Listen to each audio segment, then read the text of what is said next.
बिहार चुनाव की तारीख ज्यों-ज्यों नजदीक आती जा रही है, बयानों की बाढ़ सी आ रही है।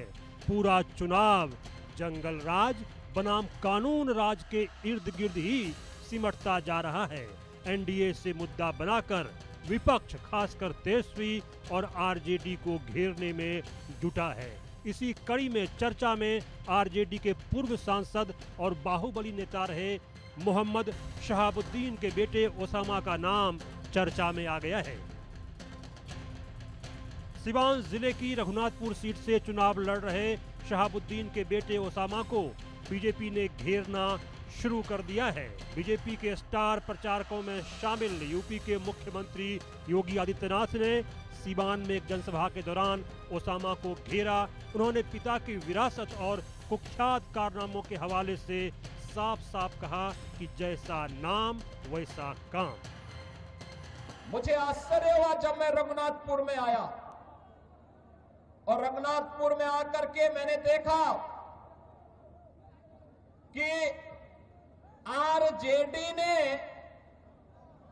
यहां से जो प्रत्याशी दिया है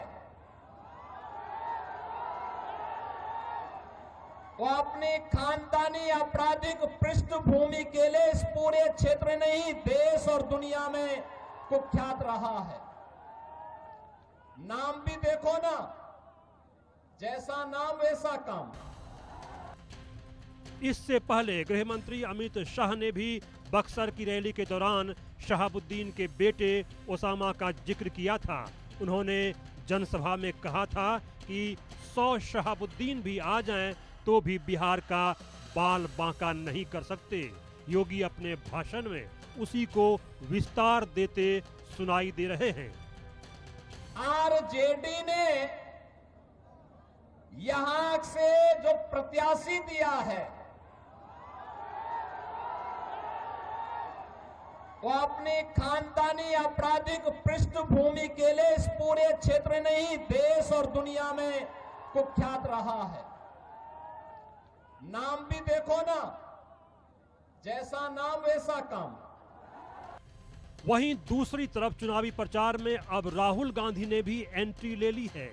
जहां उनकी मुजफ्फरपुर और दरभंगा में चुनावी रैलियां रही, राहुल गांधी भी इस दौरान बिहार सरकार पर निशाना साधते हुए नजर आए।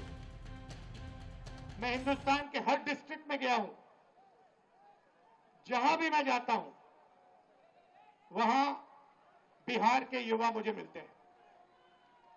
मैं आपसे सवाल पूछना चाहता हूं, आपने दिल्ली बनाई, आपकी मेहनत ने बेंगलोर की सड़कें बनाई, गुजरात में आपने काम किया, अपना खून पसीना दिया, मुंबई को आपने अपनी मदद दी। हिंदुस्तान के शहरों को छोड़ो, दुबई आपकी मेहनत से बना है। तो अगर आप अलग अलग प्रदेशों की मदद कर सकते हो, शहरों को बना सकते हो, तो फिर बिहार में आप ये काम क्यों नहीं कर पा रहे हो? हालांकि जिस तरह से बीजेपी जंगल राज बनाम कानून राज के मुद्दे को लेकर विपक्ष को घेरने में जुटी है, ओसामा का नाम उछालकर रघुनाथपुर समेत कई सीटों की गणित पलटने की सोच रही है, वो बेवजह नहीं है। सिवान जिले में मुस्लिम वोटर्स की संख्या ठीक ठाक है। 2011 की जनगणना के मुताबिक यहां पर 18% से अधिक मुस्लिम आबादी रहती है। जिले में 8 विधानसभा सीटें हैं। 2020 के चुनाव में एनडीए का प्रदर्शन बहुत खराब रहा था। तब एनडीए के खाते में 2 सीटें गई थी, जबकि 6 सीटों पर महागठबंधन ने कब्जा जमा लिया था। इन 8 में से दुरंधा और गोरैया कोठी सीट ही ऐसी है जहां पर बीजेपी को जीत मिली थी, जबकि 3 सीटों पर आरजेडी, 2 सीटों पर सीपीआई-एमएल और 1 पर कांग्रेस को जीत मिली थी। रघुनाथपुर सीट आरजेडी के खाते में गई थी। इस बार आरजेडी ने यहां से 2 बार के विधायक हरिशंकर यादव का टिकट काटकर ओसामा को मैदान में उतारा है। यही कारण है कि बीजेपी ने अपनी पूरी ताकत इस इलाके में झोंक रखी है।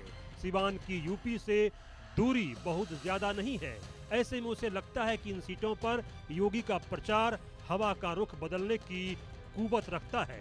हालांकि जनता यूपी की हवा या बिहार की गणित पर वोट करेगी, ये खुलासा 14 नवंबर को ही होगा। Bureau report, India news.